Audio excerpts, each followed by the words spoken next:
அனைவருக்கும் வணக்கம். இது வாமன் டிஎன்பிசி பயிற்சி மையம் தேனி. சரிங்களா? ஸோ இப்போ இந்த வீடியோவில் நம்ம என்ன பார்க்க போகிறோம்னு பார்த்தீங்கன்னா, எந்த சப்ஜெக்டும் இதை கிடையாது. ஜென்ரல் எப்படி வந்துட்டு எக்ஸாமுக்கு முன்னால், ஓகேங்களா? எக்ஸாமுக்கு முன்னால் ஒரு வாரத்துக்கு முன்னால் நம்ம என்ன பண்ணணும். சில பேர் என்ன பண்ணுவாங்கன்னா, அந்த ஒரு வாரத்துக்கு முன்னால் இவ்வளோ நாள் படித்ததை வீணாக்கிடுவாங்க, ஓகேங்களா? பதட்டப்பட்டு இல்லை மற்ற நிறைய கொஸ்டின்ஸ் பார்த்து கொஸ்டின் டெஸ்ட்டு எழுதி இந்த மாதிரி வந்து ரொம்ப கன்ஃபியூஸ் ஆகிட்டு நிறையா வந்து மிஸ் பண்ணுறதுக்கான வாய்ப்புகள் இருக்குது. அதுதான் நான் வந்து என்னோடய எக்ஸ்பீரியன்ஸில் இதை என்ன பண்ணலாம், இந்த ஒரு வாரம் வந்து எப்படி வந்து படிக்கிறது, எந்த மாதிரி எக்ஸாம் வந்து அப்ரோச் பண்ணுறது அப்படின்றது தான் நான் இதில் சொல்ல போகிறேன், ஓகேங்களா? இதில் வந்து எனக்கு மெயினாக என்னென்னா, இன்றைக்கி சண்டே, ஓகேங்களா? இந்த சண்டேயில் நீங்கள் ஒரு எக்ஸாம் கடைசியாக ஒரு ஃபுல் டெஸ்ட் எழுதியிருப்பீங்க. கண்டிப்பாக குரூப் 4 சீரீஸாக படிக்கிறவங்க எல்லாருமே இந்த சண்டே வந்து கண்டிப்பாக ஒரு ஃபுல் டெஸ்ட்டு எழுதியிருப்பீங்க, ஓகேங்களா? மேக்ஸிமம் இந்த ஃபுல் டெஸ்ட்டோட முடிச்சிருங்க, ஓகேங்களா? இதுக்கு அடுத்து நீங்கள் எந்த டெஸ்ட்டுமே எழுதி பார்க்காதீங்க. மிஞ்சி போனால் உங்களுக்கு திங்கள் இல்லை செவ்வாயில் எனக்கு இன்னொரு டெஸ்ட்டு வேணும் அப்படின்னு விருப்பப்படுறவங்க திங்கள் அல்லது செவ்வாயில் வந்து ஒரே ஒரு டெஸ்ட் மட்டும் ஃபுல் டெஸ்ட் எழுதுங்க.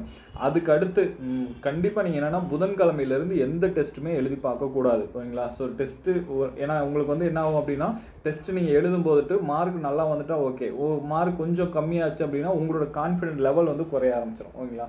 அதனால் இன்றைக்கி மேக்ஸிமம் இந்த சண்டே என்ன டெஸ்ட் எழுதுறீங்களோ அதோட நிப்பாட்டிடுங்க. அதுக்கடுத்து வந்து டெஸ்ட்டு எழுதாதீங்க. இது முதல் பாயிண்ட், ஓகேங்களா? கண்டிப்பாக டெஸ்ட் வந்து எழுதக்கூடாது. இனிமேல் வர்றதுக்கு வந்து டெஸ்ட் வந்து இந்த ஒரு வாரத்தில் எந்த டெஸ்ட்டுமே எழுதாதீங்க, ஓகே? இது வந்து நான் கம்பல்சரியாக சொல்லக்கூடிய ஒன்று.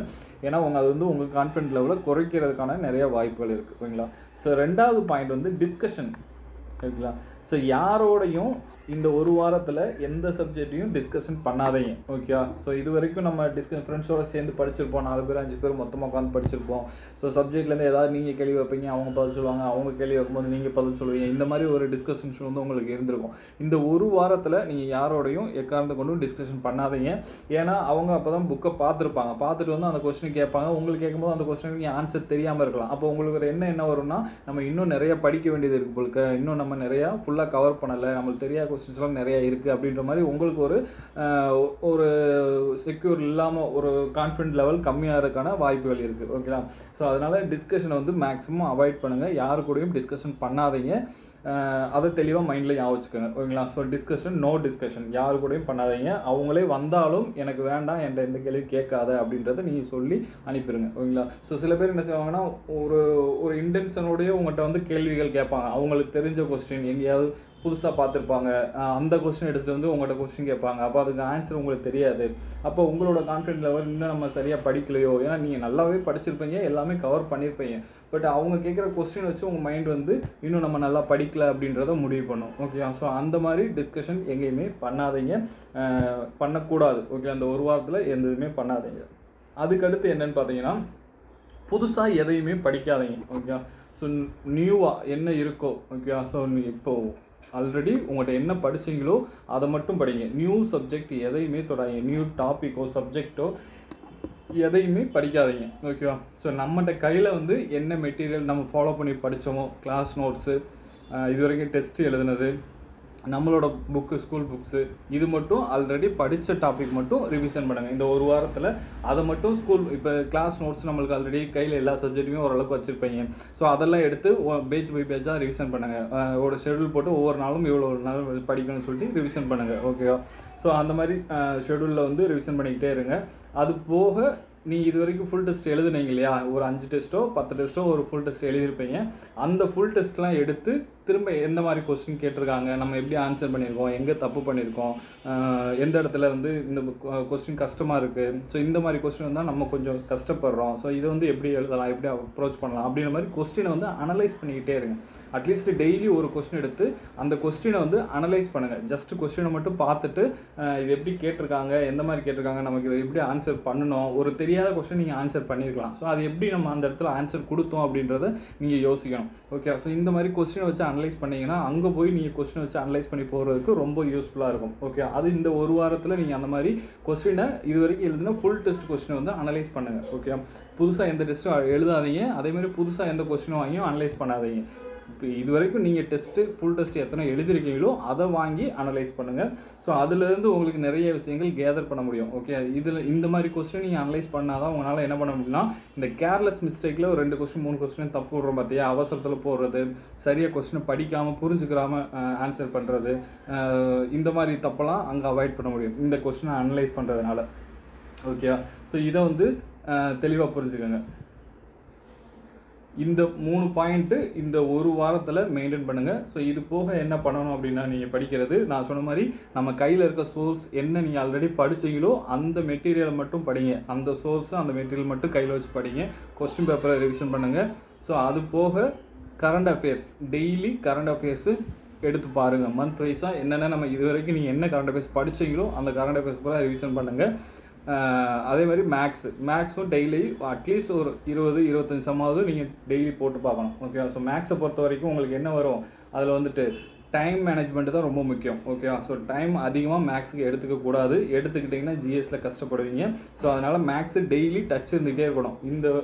ஏன்னா எக்ஸாம் முத நாள் கூட விட்டுருங்க, எக்ஸாம் வெள்ளிக்கிழமை வரைக்கும் நீங்கள் மேக்ஸ் போட்டு பார்த்துக்கிட்டே தான் இருக்கணும். அப்போ தான் அந்த ஸ்பீடு உங்களுக்கு வரும். நீங்கள் அங்கே போய் அந்த ஃப்ளோவில் ஸ்பீடாக வந்து மேக்ஸை சால்வ் பண்ண முடியும். ஸோ மேக்ஸில் நீங்கள் டைம் கம்மி பண்ணீங்க அப்படின்னா உங்களுக்கு ஜிஎஸ்க்கு வந்து நிறைய டைம் கிடைக்கும். சில கொஸ்டின் நல்லா யோசிச்சு போட வேண்டிய கொஸ்டின்லாம் நீங்கள் யோசிச்சு போகிறதுக்கான வாய்ப்புகள் ரொம்ப அதிகம். ஸோ அதனால் மேக்ஸை பொறுத்த வரைக்கும் டெய்லி ப்ராக்டிஸ் பண்ணுங்கள். So maths current affairs compulsory அந்த 1 வீக் நீங்கள் படித்தே ஆகணும். அது போக கையில் இருக்க சோர்ஸஸ் ரிவிஷன் பண்ணுங்கள். ஓகேங்களா? ஸோ சீரியஸாக உட்காந்து படித்தீங்க, ஹார்ட் ஒர்க் பண்ணியிருந்தீங்க அப்படின்னா கண்டிப்பாக ரிசல்ட் எடுக்கலாம். ஓகேவா? So hard work never fails, அதை நான் முழுமையாக நம்பக்கூடியவன். ஸோ அதனால் கண்டிப்பாக ரிசல்ட் எடுக்கிறதுக்கு 100% உங்களுக்கு என்ன இருக்குது, வாய்ப்புகள் இருக்குது. ஸோ அதனால் கடைசி டயத்தில் இதை மட்டும் ஃபாலோ பண்ணி பண்ணுங்கள். கண்டிப்பாக உங்களால் ரிசல்ட் வந்து எடுக்க முடியும். ஓகேவா? ஸோ குரூப் 4 படித்து எக்ஸாம் எழுத போகிற எல்லாத்துக்குமே என்னோட வாழ்த்துக்கள், வேலை கிடைப்பதற்கான வாழ்த்துக்கள். ஸோ வேறு ஏதாவது உங்களுக்கு இதில் டவுட்டு இல்லை ஏதாவது கேட்கணும்னு தோணுச்சுன்னா கமெண்ட் பண்ணுங்கள். டிஸ்கிரிப்ஷனில் லிங்க் இருக்கும். ஸோ வாட்ஸ்அப்லேயும் டெலிகிராம் சேனல்லையும் ஜாயின் பண்ணிக்கோங்க. ஸோ குரூப் 4 முடிச்சுட்டு நம்ம என்ன பண்ண போகிறோம்னா, நம்ம வாமன் டிஎன்பிஎஸ்சிலேயும் குரூப் 2க்கு ஓகேவா, so prelims and mains.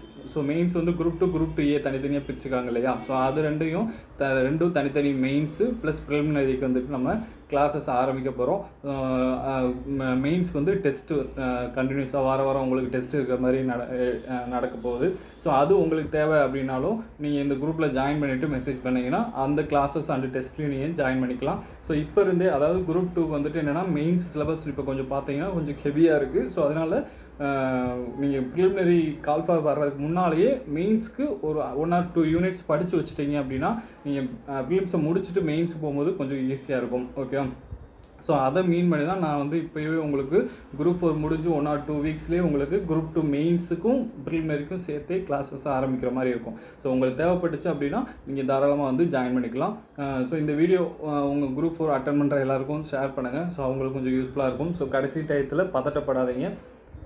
So எக்காரணத்தை கொண்டு பதட்டப்படாதீங்க. நீங்கள் நல்லா படிச்சிருக்கீங்க அப்படின்றத நீங்கள் 100% நம்புங்க. ஸோ கண்டிப்பாக 100% ரிசல்ட் எடுக்க முடியும். ஓகே, ஸோ உங்களோட நம்பிக்கையில் தான் இருக்குது. ஏன்னா சில நேரத்தில் பதட்டப்பட்டுக்கிட்டு நம்மளுக்கு தெரிஞ்ச கொஸ்டினே தப்பு பண்ணுவோம். அதே மாதிரி கான்ஃபிடென்ட்டாக இருந்தீங்கன்னா உங்களுக்கு தெரியாத கொஸ்டினும் கரெக்டாக ஆக முடியும். ஓகே, என்னோட எக்ஸ்பீரியன்ஸில் சொல்கிறேன். ஓகே, ஸோ இது வந்து கண்டிப்பாக நடக்கிறதுக்கான வாய்ப்புகள் இருக்குது. ஓகே, ஸோ இதை கிளியராக மைண்டில் வச்சுக்கிட்டு நான் சொன்ன பாயிண்ட்ஸை மைண்டில் வச்சுக்கிட்டு இந்த ஒரு வாரம் டைம் ஸ்பெண்ட் பண்ணுங்கள். ஸோ படிங்க. இந்த ஒரு வாரம் படிக்கணும், பட் வந்து புதுசாக எதையும் படிக்கக்கூடாது. இருக்கிறதையே நம்மளுக்கு ரிவிஷன் பண்ணிவிட்டு டெஸ்ட் எழுதுகிற மாதிரி வைங்க. ஓகேவா? ஸோ நன்றி, வணக்கம்.